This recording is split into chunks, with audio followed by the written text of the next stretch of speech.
교육과 안전 위협 경험에 대한 조직적 차원의 대처 연구를 발표하도록 하겠습니다. 제 연구는 서울시 지역사회복지 전문가를 중심으로 연구를 진행하였습니다. 코로나19로 인해서 취약한 집단들의 어려움과 부담을 가중시키는 형태로 나타났는데, 교육 영역에서도 마찬가지로 학교의 휴교나 온라인 수업 그리고 분리등교 등으로 한시적으로 이제 학교 운영이 중단되는 상황까지 발생했는데, 이때 보호와 돌봄 지원이 있는 아이들과 또 대안적 배움이 가능했던 이 아이들은 이제 대안적 배움이 가능했던 반면에 취약한 가정의 아동의 경우에는 학교가 중단됨으로써 그 배움의 중단도 함께 이렇게 놓이게 되는 상황이 발생하였습니다. 교육복지 전문가라고 하는 사람들은 이제 사회복지 업무, 교육 현장에서 사회복지 업무를 진행하고 있는 사람들인데, 한 사회에 설정하고 있는 교육복지의 최소 기준에 모든 국민이 도달할 수 있도록 돕는 역할을 하며, 특히 교육격차 완화를 위해서 교육 취약계층을 발굴하고 지원하고 하며 학교와 지역사회를 연계시키는 교육복지 공동체를 기반으로 생각지도 없는 교육복지 안전망을 구축하는 역할을 하고 있습니다. 그래서 지금 현재는 2023년도를 기해서 이제 마스크 쓰기 등을 수차적으로 해서 모든 제한이 다 완화되어서 학교도 정상적으로 운영되고 있지만, 심화된 교육격차는 회복되지 않고 더욱 심화되고 있는 상황입니다. 그래서 이제 교육이 정상으로만 해결할 수 있는 차원을 넘어서 학교 내 복지를 담당하고 있는 교육복지 전문가의 역할이 더욱 중요하게 요구되고 있는 상황인데요. 이 교육복지 전문가는 다른 사회복지 기관과 비교했을 때 다른 특성이 있는데, 교육 현장에서 단 한 명이 근무하고 있습니다. 그래서 복지에 관련된 어떤 역할도 모든 역할을 혼자 수행하고 있고, 그 학교라는 다른 차원의 공간에서 이제 그 업무를 수행하고 있다는 특징이 있는데, 학교 내 교육복지 전문가는 그 교사와 동일한 공간에서 동일한 대상을 위해서 협업 구조로 일을 하고 있지만, 고용 지위도 이제 무기계약직으로 전환이 돼서 원래는 계약직이었는데 무기계약직으로 지금 현재 진행이 되고 있고, 배치 인원도 교사와는 차별적으로 많이 이제 다른 특성을 가지고 있습니다. 이러한 구조적 차이는 분명 인력 간의 갈등 상황이 발생할 가능성이 높고, 자칫하면 이제 교육복지 전문가가 소외될 수 있는 상황을 초래할 수 있다는 결론을 내릴 수가 있는데요. 조직의 관리자들이 이러한 상황을 명확히 인식해서 문제 발생을 예방하거나 혹은 적절히 대처함으로써 조직 문화를 개선하는 것이 필요합니다. 그래서 조직적 차원에서 안전 지원 체계를 구축한다는 것은 타인의 힘을 빌려서 안전 약자를 보호하는 것이 아니라, 공적인 제도 하에서 복지 전문가가 안전의 주체로서 적극적으로 대응할 수 있는 토대를 마련하는 것이 중요하다고 인식이 됩니다. 그래서 제가 교육복지 전문가에 대한 연구를 하게 된 이유가 그거고요. 그리고 교육복지 전문가는 이제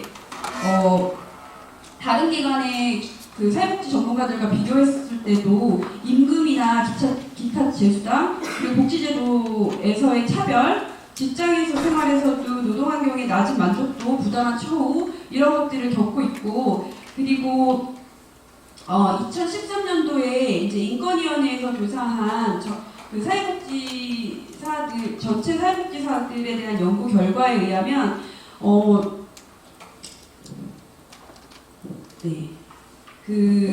이렇게 안전에 대한 대책이 다른 기관에 비해서 현저히 낮다고 볼 수 있습니다. 이러한 실태 조사만으로는 안전을 위협하는 위험에 대한 당사자의 인식과 경험, 그리고 위험 발생의 맥락과 대응 과정에 대한 심층적인 이해를 제공하지 못합니다. 학교에 일이 배치되어 있는 특수한 업무를 수행하고 있는 이 교육복지 전문가의 특수성을 고려한다면 이들 안전을 위한 조직적 차원의 대처 방안이 꼭 필요할 것이고, 안전의 주체로서 대책 마련을 위해서 학교라는 구조 안에서 경험한 안전 위협 상황과 개인적 조직적 대처 경험을 듣는 것이 매우 중요하다고 판단하였습니다. 그래서 저는 연구를 위해서 가정과 학교, 지역사회 연결을 통한 교육복지 안전망 구축을 중요한 역할을 수행하고 있는 이 교육복지 전문가들의 그 업무 수행을 위한 근무 환경에, 안정된 업무 수행을 위한 근무 환경 마련을 위해서 학교 내 교육복지 전문가 안전 위협 경험을 보다 포괄적으로 탐색하고, 그리고 안전 위협 상황 발생 후에 사후 조치 과정을 살펴보았습니다. 셋째로 학교 현장에서 홀로 복지 업무를 하고 있는 특수성을 고려한 안전 위협 상황 발생의 구조적인 문제를 살펴봄으로써 조직적 차원의 대처 방안을 마련하고자 연구를 진행하였습니다. 선행 연구는 간단하게 설명드리면 지금 현재 제가 보여드리는 화면에는 사회복지사들을 대상으로 한 연구 가해자 범위와 위협 범위를 이제 현행 연구에서 분석한 내용이고요. 여기 보면 클라이언트, 사회복지 대상자들 클라이언트와 그리고 주변인 그리고 환경적인 부분을 볼 수 있는데 저는 이 개념들을 모두 포괄해서 연구에 진행했고 위험 범위 또 마찬가지로 신체적 공격을 포함해서 시설 안전이나 뭐 직무 스트레스 이런 모든 개념을 포함해서 교육복지사들이 직접 안전에 위험하다고 느끼는 부분까지 모두 분석에 포함시켰습니다. 선행 연구를 검토해 보면 2005년부터 사회복지사에 대한 안전이 이제 이슈가 돼서 그거 연구를 시작하였고 그리고 각 지자체에서 또 조례를 제정하거나 뭐 안전 매뉴얼이나 실태 조사를 진행하고 있지만 지금 교육복지 전문가에 대한 별도의 연구조사가 없고요. 그리고 2013년도 인권위에서 조사한 실태 조사에만 유일하게 이제 포함되어 있습니다. 그리고 2021년도에는 이 보건복지부에서 한국사회복지사협회의 조사에서 학교사회복지사를 100명 포함시켰지만 별도의 그 분석도 포함되지 않아서 이건 비교할 수 있는 조사 내용이 아니었습니다. 그래서 이제 이런 연구의 부재로 인해서 2021년도에 서울시 교육복지 전문가들이 소속되어 있는 그 학교 비정규직 노조의 분과에서 자체적으로 교육복지사 안전보건 실태 조사를 실시를 했고 그게 이제 비공개 자료이긴 한데 제가 이제 그 자료를 받아서 함께 연구에 포함시켰습니다. 그 2013년도와 2021년도 조사한 결과는 사실 크게 다르지 않았습니다. 그래서 여전히 그 높은 불평등, 낮은 만족도를 보이고 있는데 특히 교육복지 전문가들의 가장 어려움은 그 다른 곳에서의 뭐 언어폭력이나 성폭력이나 이런 부분들을 클라이언트에게서 받는 경우가 많지만 그 교육복지 전문가들은 학교 내에서 그 조직에서 그런 불합리한 대우를 받거나 성폭력을 받거나 하는 경우가 많이 발생되었다고 보고되고 있고요. 그 2021년도 조사는 이제 계약직에서 무계약직으로 전환됐음에도 불구하고 여전히 그 2013년도 자료와 크게 다르지 않는 그 업무 현장이 놓여 있다고 이제 결과에 도출되었습니다. 안전위협상 발생 시 대처 방안은 그 많은 그 사회복지 현장에서 조사되어 있는 내용들이 매뉴얼도 있고 실태 조사도 있는데 이것들은 현재 학교 현장에 있는 교육복지사한테는 적용이 어렵습니다. 왜냐하면 기관의 특성이나 보고 체계가 매뉴얼에 명시되는 것과 다르게 교육복지 현장에서는 홀로 이제 근무를 하고 있기 때문에 적용이 어렵다고 볼 수 있습니다. 2022년도에 서울형 교육복지 사업 운영 매뉴얼에 이제 처음으로 가정방문 시 안전 수칙 내용이 수록되어 있었는데 여기는 조직적 차원의 역할과 책임이 부재하다는 문제가 있고요. 그리고 학교 차원에서는 이제 교사에 대한 교권보호위원회라는 게 설치되어 있어서 교권의 보호를 받지 못할 경우에 교사들이 이 교권보호위원회를 열어서 조치를 취할 수 있는데 여기서는 학급 교체, 전학 조치가 가능하고 피해자, 가해자가 분리를 가능케 하고 있고요. 특히 피해 교환에 대한 특별 휴가나 치료비 지원 이런 내용들이 포함되어 있고 그리고 만약에 이런 보호자가 이런 것들을 받지 않는다면 과태료까지 부과할 수 있는 규정도 포함되어 있습니다. 하지만 이거는 교사한테만 적용이 되고 교육복지 전문가들은 여기에 포함되지 않습니다.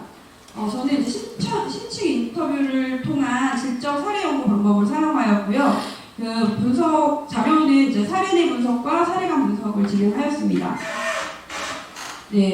연구 참여자는 서울시에 소재하고 있는 경력 경력 5년 이상의 교육복지 전문가 중에 안전위험 경험이 있는 대상을 모집하기 위해서 학교 비정규직 노조와 교육복지 실무자 협의체를 협조를 받아서 유의적 표집 방법을 통해 8명을 선정하였습니다.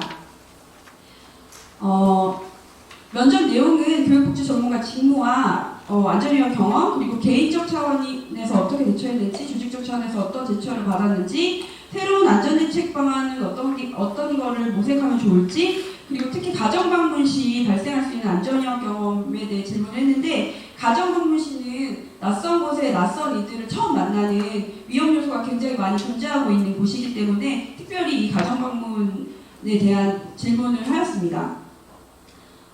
분석 결과는 이제 사례내 분석은 사례간 분석의 내용과 좀 겹치는 부분이 있어서 사례간 분석 내용을 보시면 그 교육복지 체계 내 다양한 안전위험 경험에 대해서 한 내용과 그리고 안전을 위한 조직적 차원의 대처가 기대하기 힘든 현실을 보여줬고요. 그리고 개인적 노력으로 길을 찾지만 많은 난관에 부딪히고 있었고 포기할 수 없었기에 끊임없이 노력하는 현실 노력들을 볼 수 있었습니다.